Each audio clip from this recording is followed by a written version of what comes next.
Hello and welcome to this episode of Influential Entrepreneurs. This is Mike Saunders, the Authority Positioning Coach. Today we have back with us Talia Bashani, who's a real estate attorney, negotiation expert, and founder of the Tab Law Firm. And we'll be talking about her book, Win the Listing: Secrets to Become a Seven-Figure Realtor. Talia, welcome back to the program. Thanks so much, Mike. Great to be here. Hey, so I know we talked last time about your work with real estate agents and helping them succeed. And I think it's just spectacular that you bring your background and your legal insights to really helping them become that seven-figure realtor. So today we're talking about the power of understanding the seller so that you're making that great presentation to them. So why is it so important for the real estate agent to really go deep and understand that seller? Sure. So there's several factors involved when it comes to knowing your seller and being able to pitch the listing to them. So the very first one is knowing what their motivation is to sell. So is it a situation where the sellers are downsizing, they're in a 5-bedroom house and they just don't, all their kids are grown and, off to school and they need to downsize? Is their motivation because they are relocating, maybe moving from the city to the burbs, or maybe they have a new job? So really knowing the motivation of the seller is key for tailoring your listing presentation and knowing exactly what to focus on when marketing and taking that listing. It's also going to affect the timeline, which is really important. So you know how fast you have to move relative to, preparing the market, preparing the property to go live on the market, how much time you really have to get it sold, the proper price points, things of that nature. So let's talk about a few of those motivations to sell. And it's kind of reminds me when you were describing that of the old saying, knowledge is power. And people think, yeah, knowledge is power. Well, if you think about it, knowledge is not power. Knowledge is potential power. You have to do something with it. So if you know that one of the motivations is, let's just say, relocation for a new job, what then do you do with that? What does that allow you then to do in customizing that presentation to the seller? Yeah, so knowing that information will assist or help you as the agent to tailor the listing presentation and to also tailor all of your marketing material. So if your client is downsizing and they're living in a large house and now they're going to go to, a smaller apartment or a condo or whatever it may be, there's a few things that you can recommend or suggest to them. So first, let's say they're not going to need all of that furniture, right? So they have outfitted this entire house, which now they're going to a 2-bedroom condo, less maintenance, less overhead. Maybe if that, depending on that furniture, you can include that a portion of the property can become furnished. That is a bonus or a negotiation tool that you can use when negotiating price and when pitching to buyers that maybe are relocating or buying from out of state. That saves them having to transfer and move and pack up all of their property. So having that information is really important. And then also, let's say your clients are selling their house because they have to move to California or Florida. In the same respect, they don't want to pack and pay for the moving of all of that furniture and personal property out of state. So it can help them save on costs. And I've seen that used a lot for negotiation tools in bridging the gap. The other very important thing to keep in mind is, let's say they've been there 20 years. This has been their home. They've been attached to it. They've raised kids there, and they really need a little bit more time to get out of the property. That's also going to be important when making offer and acceptance and choosing what buyer to select at what price point, because maybe your seller needs a lease back, a free lease back that you can negotiate. They need a little bit more time to kind of get out of the house and move and maybe store their personal belongings. So we can negotiate a 30-day lease back provision. So all of these different nuances or particulars to the sellers become very important so that you can tailor both your listing presentation and your marketing material when it comes down to selecting a buyer's offer. What you mentioned there is so important because it's it's tailoring it and customizing it, and we understand that. But I feel like some people would want to take a shortcut and get a quick survey form filled out from the seller before they meet with them and say, please tell me, are you moving for, are you needing to sell because, and then they take that information and just take their stock proposal and say, we're the realtor of choice when you need to move to California. And that's not what we're talking about. We're talking about putting some thought process into that. And when you can say, hey, you need to move to this area, and we're able to help you with that. And one thing you ought to consider is, and make sure you keep in mind that, and you're putting in some really in-depth information so that it's not only customized, but it's actionable content for them, and they really feel like you listen to them. Right. Yeah. So that I think really goes a long way. One of my other key points when really pitching to sellers is it's important to ask them questions. So a lot of agents, go in there and say, this is who I am, this is what I do, this is my experience, these are my success stories, which I think is great. And I think it's a portion of the presentation should be focused and surrounding who you are, your brokerage, and all of that value. But the second half of that presentation should really be, giving the stage to the sellers. These are going to be your clients, that you want to learn more about them. So when you ask the sellers questions about, what their motivation is, what their objections are, possibly, what their likes and dislikes are as far as what they want or don't want in an offer, those things are really important to tailor. And another thing that goes a long way is asking sellers not only about their circumstances and their situation, but what do you love most about your house? What have you enjoyed the most about living at this property? Because those little gems or those little nuggets will really help sell a property, because people at the end of the day have, that emotional attachment. Buyers might love to hear that, they had their first, 2 babies here, and any joyous occasions that they could share. And then also, that's about them and the sellers and what makes their home special. But also what's really important is, well, what have you done to the property? A lot of owners and sellers have put a lot of blood, sweat, and tears into their property. Maybe they built the whole backyard out with landscaping and outdoor patio and, went all out with the outdoor space, or maybe they built a pool or finished the basement. So all of this like work and effort and time that they put into it also goes a long way. And that can be used as a premium or a bonus selling point when marketing the property. So I think it's really important for realtors to get to know their clients, asking them these questions, like giving them, the floor, and really letting them, explain or give a history of everything that they've enjoyed about their house, and also what upgrades and finishes and bells and whistles do they put into their home, because that's really going to be important for negotiating that price point. Asking questions, we can probably do a 4-day seminar on just that alone. So key. One thing you brought up I want to amplify is not only asking the factual questions that you need to know those things, but you mentioned asking questions that elicit emotional responses.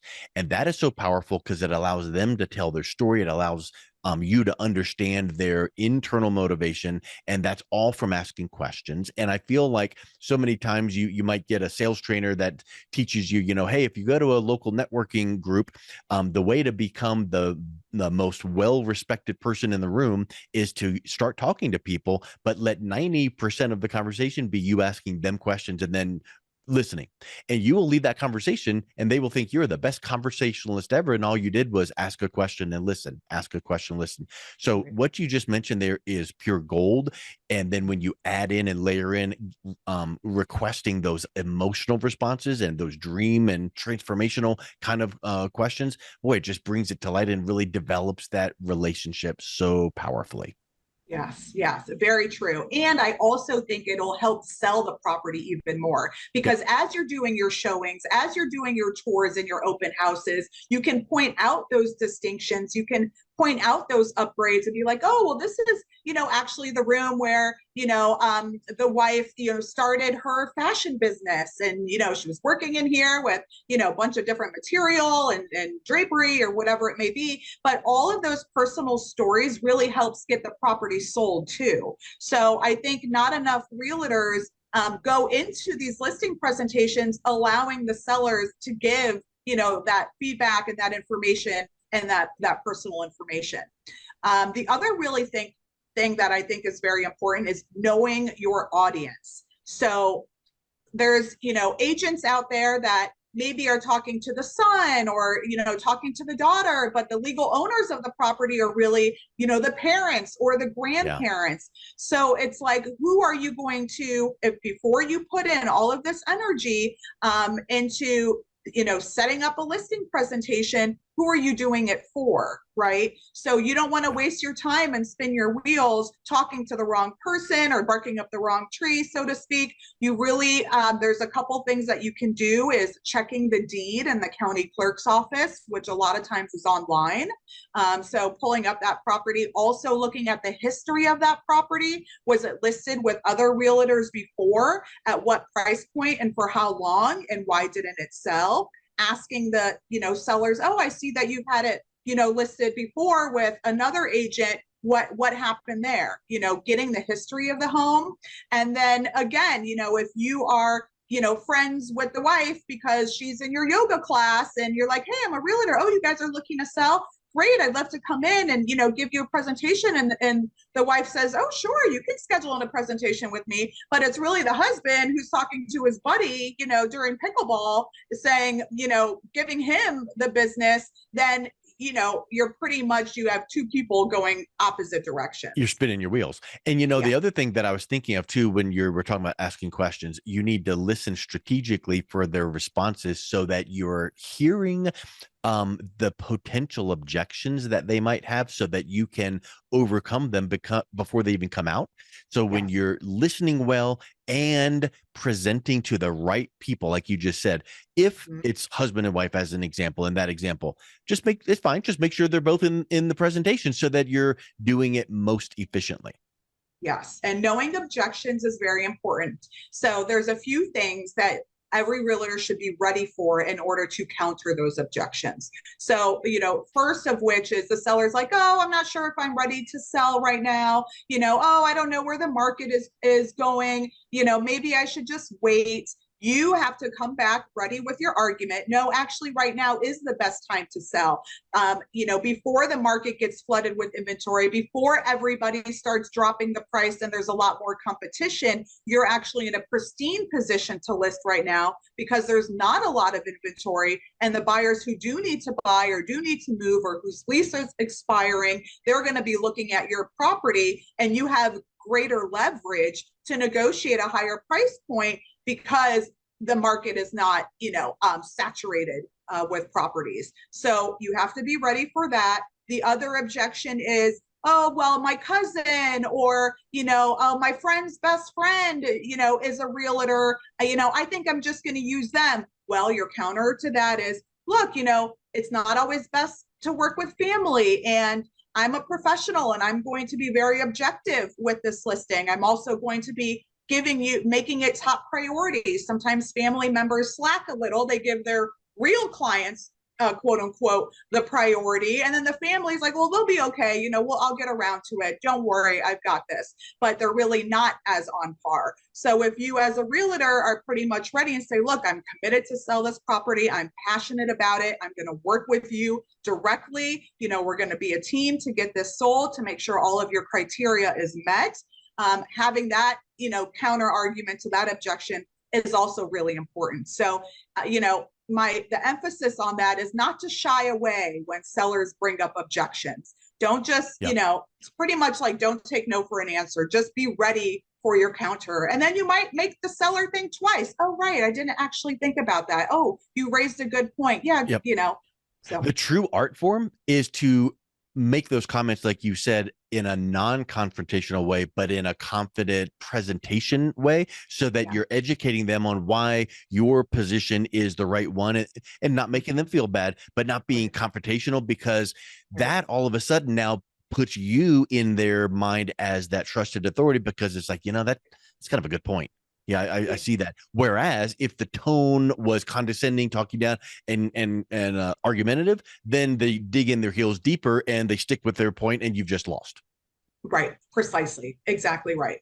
And the reason why I think timing is also so important for agents to know upfront, because let's say it's one of those situations where it has to be a quick sale, they have to get out of there right away. Maybe they're already in contract on another purchase, or maybe their job is starting across the country in 60 days, and that timing is very important.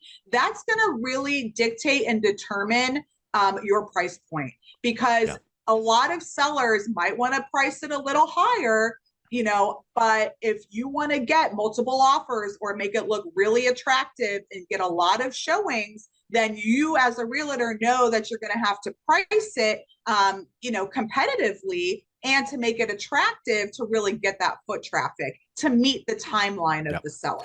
And you found that out by strategic questioning, asking the right questions, and then noticing what was really a burning desire for them, and then using that throughout, not every other word, but just throughout, like, hey, to meet that deadline to get you out to California for that job, we're going to make sure that we boom, boom, boom, boom.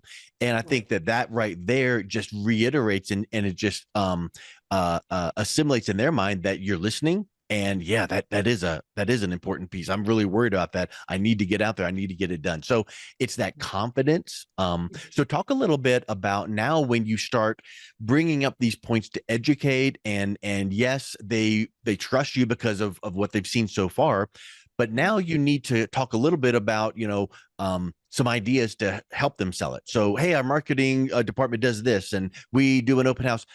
I want, yes, the normal things that you want to communicate, but I want to ask the question about how do you convey all of those great points and deliverables without making them feel confused and overwhelmed? Yeah.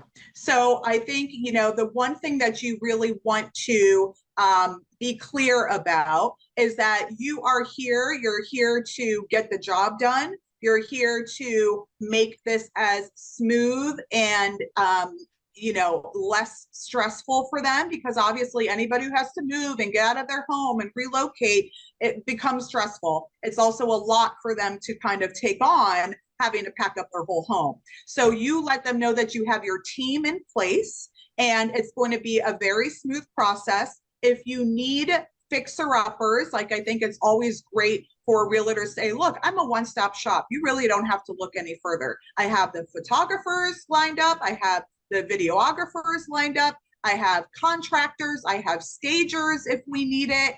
I can prepare artist renderings, for some of those properties that need a before and after, if it's outdated or an estate sale or whatever it may be. So you really have to convey to the seller that they don't have to look anywhere else. They don't have to go anywhere else. There's sometimes situations where maybe there's water stains or eyesores in the property that's not going to show very well. And you don't want to put it on the seller like, hey, you're going to have to bring somebody in there to take care of, plastering that wall and, doing a little paint touch-ups here and there, because it's not going to show very well. No, instead you say, look, I'm going to take care of it for you. I'm going to bring in my contractor. He's going to give you a great price. He'll only charge $200. He can patch up all these holes in the ceiling, take care of any of that water damage or water stains. We're really going to make this property shine and look very pristine. So that's when you start letting the seller know who you are, what value you provide, what services you can offer them, and how it's just, you keep it all in-house, and you're like the captain of the ship, and it's your job to sail it into paradise. So that's really what the seller wants to hear, is somebody who's going to come in, take care of everything for them, soup to nuts, get the marketing stuff done, get the drone or the video coverage, virtual tours, whatever it may be, to really sell the property at the price and timeline that the seller's looking for. So Agree 100%. How important do you feel it is to be actively listening when you're asking these questions and cataloging their objections and concerns and the way you would want to deliver these things, but Yeah. to wrap it up into like an example case study from like a recent client, like, hey, you know what? It reminds me, I had this client recently that needed to move to California in a tight time frame. Now, what we did is we brought in the drone and we did so using case studies and examples and stories that way to make your points. Is Yeah. that something that you feel is really important? Yes, that definitely goes a long way. It also shows that you have experience in similar situations. So when you bring up those, stories of what you've done and other clients and other properties that you sold through the same type of success model, then yes, it does give that seller the reassurance. Now, for the newer agents that maybe don't have those stories to share or can't provide their history, they can just say, look, this is what I am already prepared to do for you, and I'm happy to take care of this, and my team is ready to go, and I have everything scheduled, and we'll coordinate it with you so that you can appeal to both, the agents who maybe are just starting out with winning exclusive listings versus those who are more experienced, but you can still capture that audience and win that listing through the same tactics. 100%. You can even reference the fuller team of people in your office to say, one of my colleagues just closed a recent transaction just like that, where we came in or they came in and our team came in, and you can kind of use that concept to explain what your group, whatever company that you work for, because there might be some people on your team that are experts in an aspect of the transaction that the seller would need, that you could say, look, that is not my cup of tea, but let me tell you what, my colleague is a 10-year veteran in this specific area. What we're going to do is bring them in to make sure that, and then that makes you appear even bigger than you are because you're drawing on the expertise of the people surrounding you. Exactly. And I think what also might go a long way for, let's say those agents that do have some success stories is that in their listing presentation, they can have video testimonials of those past clients or of those past sellers that they have done a wonderful job for. So now it's like, don't take it right from me. You don't have to hear it from me. Here are clients that I've actually closed that were very satisfied and very happy. And, we got it done for them, and we could do the same for you. That really sets the bar. It really does set the bar. And I think that the more business you do, and if you can take the one extra little aspect of cataloging those, number one, getting the reviews, written, video, but cataloging them as far as what some of those main points were. So as an example, if this review came in and you asked them to talk about the fact that they needed to move to California on a short time frame, and then in that review you now know that this is the Johnsons who needed to move to California in a short time frame, and then when you talk to that next seller that have the same type of scenario, maybe not California, but then you're showing that review, written or video, and that really resonates with them because it's like they're just like me and they chose you. Exactly, precisely. So that really goes a long way, and I've seen that utilized. It really works very well, for winning those listings. Now, it's also really important that if you're going to take on a listing and it's going to be a condo building, not just a house, let's say, that it's important that you actually research the building, know the amenities, know what the laundry situation is, or if they have a rooftop deck, or maybe they have a children's playroom there, or the fitness center, things like that, because that is really also going to help sell the property. It's also going to show the seller that you're pitching, that you've already done your research on the building as a whole, and you want to know the rules and regulations of that building, right? Because in order to properly market and bring in buyers, you want to know, okay, does this a building allow unlimited leasing and subletting? What are the regulations there? What's their pet policy? Can I accept, is it okay if a buyer has, 2 dogs, things like that? So when you're also going after a seller